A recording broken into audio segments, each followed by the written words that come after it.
সারা ভারতবর্ষে একটা লোকেরও আমার বিরুদ্ধে বলার ক্ষমতা নেই। আপনার টিভিতে বলেছে, আমি আপনাদের মানহানি করবো, তৈরি থাকুন। দাদা যে চারজন এখানে রেপ করছে তারা এলাকায় ঘোরাবাজি করে, ভয় দেখায় মানুষকে।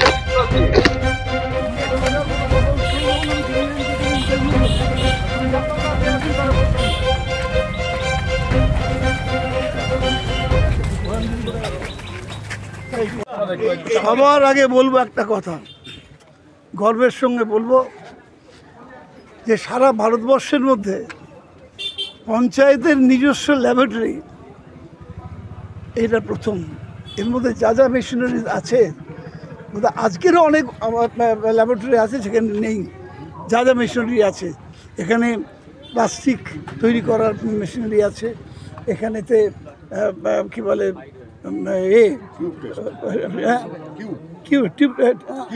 কিউব টেস্ট আছে, অর্থাৎ সিমেন্টের যে একটা ঢালাই হবে সে কংক্রিটের, তার কতটা ক্ষমতা আছে, টেনাসিটি কতটা আছে, সেটা ইজিলি ভেঙে যাচ্ছে কিনা সে দেখার মেশিন আছে এখানে। এবং নানা রকম মানে প্রত্যেকটা মেশিন মিলেই উনি আমাকে বোঝাচ্ছিলেন, আমারও ধারণা ছিল না। আমি ক্যালকাটা কর্পোরেশনের এতদিন এমপ্লয়ি, কিন্তু এসব আমাদের ওখানেও ছিল না। ক্যালকাটা কর্পোরেশনে এরকম মেশিন নেই। তো উনি বোঝাচ্ছিলেন যে যেসব মেশিনারি এখানে উনি জোগাড় করে এনেছেন, কোথা থেকে নানাভাবে এনেছেন, এই জিনিস কোথাও নেই, এখনও পর্যন্ত খুব কম জায়গাতে আছে বলে মনে হয়। এটাই প্রথম। আমি চাইছি এনাকে রেখে যাতে করে এটাকে আমরা আরও উন্নত এবং কার্যকরী করতে পারি। এই সবটা এখনও কার্যকরী হয়নি, এটাকে কার্যকরী করতে পারি।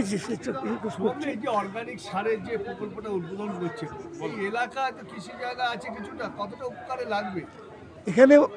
এই অর্গানিক আসলে প্রথমে চাষিকে বোঝানো যেটা দরকার। আমরা অর্গানিক চাষের জায়গা, আমি কৃষিমন্ত্রী, আমি জানি কতটা জায়গা আমরা এখন পর্যন্ত করতে পেরেছি। 5 লাখ হেক্টর জমি আমরা অর্গানিক চাষ করছি। 5 লাখ হেক্টর জমি আমরা অর্গানিক চাষ করছি, কিন্তু এখনও চাষিদের মধ্যে একটা প্রবণতা আছে ইনঅর্গানিক সার দিয়ে চাষ করার। ওরা মনে করে অর্গানিকে হয়তো উৎপাদন কমে যেতে পারে।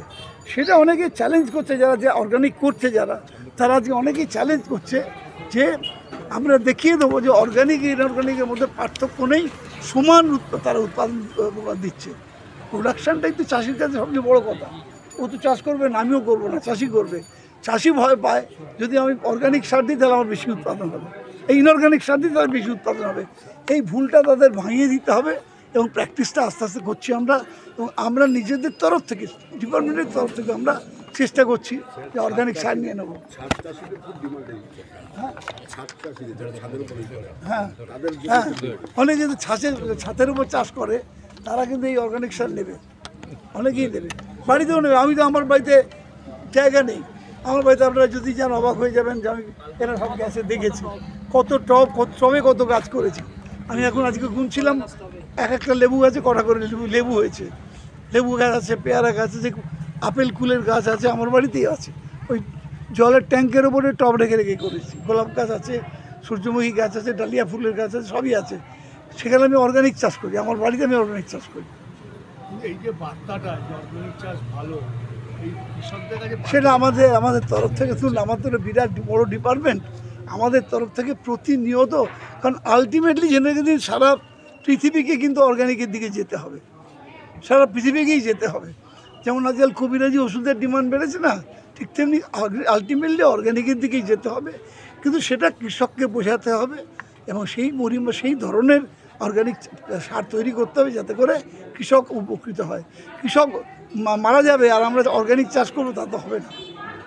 এই সাবজেক্টের বাইরে আর একটা সাবজেক্ট পদ্ধতি, যেটা হচ্ছে আজকে কলকাতায় কসবা যেভাবে কৃষকদের শিক্ষকদের ওপর লাঠিচার্জ, এই যে আপনারা বলেন না শিক্ষকদের ওপরে লাঠিচার্জ হলো, আমি তো সারাক্ষণ সকালটা দেখছিলাম ভাই, আমি সকালবেলা দেখছিলাম। আমি তো আপনাদের কাছে বলছি, প্রত্যেকটা মানুষ আমরা বেদনা হতো ওদের চাকরি চলে যাওয়াতে। মুখ্যমন্ত্রীও বলেছেন, তিনিও চ্যালেঞ্জ দিয়েছেন যত তাড়াতাড়ি সম্ভব করে দেওয়া যায়। কিন্তু তারপরের দিনই গিয়ে যদি কেউ তালা ভাঙে, দরজা ভাঙে, গেট ভাঙে, সেটা কী করে সরকার টলারেট করবে? আমি জানি না কি হয়েছে না হয়েছে, কিন্তু আমি নিজে দেখেছি তালা ভাঙতে, আমি নিজে দেখেছি গেট টপকাতে। তারপরে কি হয়েছে আমি জানি না, তারপরে অফিসের দরজা কেউ ভেঙেছে কিনা আমার জানা নেই। তবে আমি মনে করি তাদেরকেও একটু সময় দেওয়া উচিত। আজকেই সমস্যার সমাধান করে দেওয়া, আজকেই সব কিছু করা সম্ভব তো নয়। পুলিশের কি ধৈর্য রাখা উচিত ছিল? সেটা ওই পরিস্থিতির ওপর, আমি বলতে পারবো না। আপনার বাড়িতে চোর ঢুকেছে, আপনি মেরেছেন কেন, আমি যে বলতে পারবো না। আপনার ধৈর্য করে দাঁড়িয়ে থাকা উচিত ছিল, যে যতক্ষণ না চুরি করে নিয়ে যাচ্ছে আমি ধরবো না তাকে। এ তো হয় না, আমি চোর এলেই ধরবেন। তো আমাকে প্রশ্ন হচ্ছে যে কী ঘটনা হয়েছে, আপনি খালি একটা দিক বলছেন, আমি একটা দিকের ওপর উত্তর দিতে পারবো না। আমি দেখবো যে কী ঘটনা ঘটেছে, তারপর সব বলবো। আমি পরিষ্কার মনে করি যে কিছু কিছু রাজনৈতিক দল, তাদের কিচ্ছু করার নেই, শুধু রাজনৈতিক মুনাফা নেওয়ার জন্যে, এর থেকে কিছু মানে মাইলেজ নেওয়ার জন্যে এটা করছে। সরকার তো সব দিক থেকে চেষ্টা করছে। সুপ্রিম কোর্ট গেছে, সুপ্রিম কোর্টে গিয়ে অ্যাপিল করেছে, সুপ্রিম কোর্টের একটা অর্ডার যেহেতু হয়েছে, সুপ্রিম কোর্টকে ডিঙিয়ে কিছু করার জায়গা নেই। তো সে সমস্ত দিকে সব দিকে সরকার চেষ্টা করছে। তারপরে তাদের দাবি নিয়ে তারা আন্দোলন করুন, আন্দোলন বন্ধ করার বলার মতো আমার অধিকারও নেই, ক্ষমতাও নেই, কারণ তাদের পেটে আঘাত পড়েছে, তারা করতেই পারে আন্দোলন। কিন্তু আন্দোলনটা আমি মনে করি একটু সংযতভাবে করলে ভালো হয়, কারণ আমাদের সকলের সিম্প্যাথি আছে ওদের প্রতি। যেমন এই যে আরজি করের ব্যাপারটায়, আরজি করে আমাদের প্রত্যেকের সিম্প্যাথি ছিল, কিন্তু যখন রাজনীতি ঢুকে পড়লো তখন আমাদের অনেকের সিম্প্যাথি কমে গেল। কিন্তু আমরা ওই মেয়েটি যেভাবে মারা গেছে, আমরা তো কেউ খুশি হয়নি। ঠিক একইভাবে যে 26,000 লোকের চাকরি চলে গেল, তার কি অল্টারনেটিভ হবে, তারা কিভাবে মাইনে পাবে, তাদের কিভাবে বন্দোবস্ত হবে, তার জন্য মুখ্যমন্ত্রী থেকে শুরু করে আমরা সকলেই সচেষ্ট আছি। সেখানে মুখ্যমন্ত্রী তো প্রাণ দিয়ে চেষ্টা করছেন, একটু সময় তো দিতে হবে আমাদের।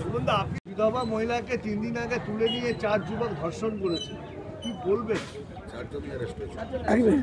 আমি সঙ্গে সঙ্গে পুলিশকে জানিয়েছিলাম, তখন 2 জন অ্যারেস্ট হয়েছিল। ওসি বলেছিল আমার উপর আস্থা রাখুন, আমি বাকি 2 জনকে অ্যারেস্ট করে নেবো। 4 জনকে অ্যারেস্ট করেছে, আমি জানি, খবর পেয়েছি। 4 জন অ্যারেস্ট হয়ে গেছে। একটা কথা আপনাদের বলি, আপনারা কোথায় মারপিট হয়েছে, কোথায় ধর্ষণ হয়েছে, এগুলো খবরগুলো বলেন, কিন্তু সামাজিক মানে মানুষের মন তৈরি করার জন্যে যে আপনাদের একটা ভূমিকা আছে, সেগুলো তো পালন করেন না। নেগেটিভ মানে নিউজ করলে আপনাদের টিআরপি বাড়তে পারে, কিন্তু সেটা করে সমাজের কোনো উপকার হয় না। সমাজের উপকার করতে গেলে একই সঙ্গে জনমত তৈরির জন্য আপনারা চেষ্টা করুন, সেটাই হবে আসল কাজ। তা নাহলে এটা সারা ভারতবর্ষের সমস্যা, এটা সারা ভারতবর্ষের সমস্যা, সারা পৃথিবীর সমস্যা। এটা এই যে যেটা রেপ, সারা পৃথিবীর সমস্যা এটা। ফলে এইটার জন্যে আমি তো দেখেছি কদিন আগে পরে কয়েকজন পণ্ডিত মানুষ এই কথা বলছিলেন, এটা একটা সামাজিক ব্যাধি। এর থেকে মানুষকে সংঘবদ্ধ করা, ছেলেদের নিয়ে স্কুলে গিয়ে সেমিনার করানো, নানাভাবে করতে হবে। এটা মানুষকে আরও বেশি সংঘবদ্ধ করতে হবে। এর বিরুদ্ধে ওপিনিয়ন বিল্ড আপ করতে হবে। রাজ্য নয়, সারা দেশের কথা বলছি আমি। আপনি সেই ছোট জায়গার থেকে বেরোতে পারছেন না। রাজ্যে কোন চ্যানেল করেন আপনি, কোন চ্যানেল করেন? হ্যাঁ, ওই জন্যই করেন। চলো।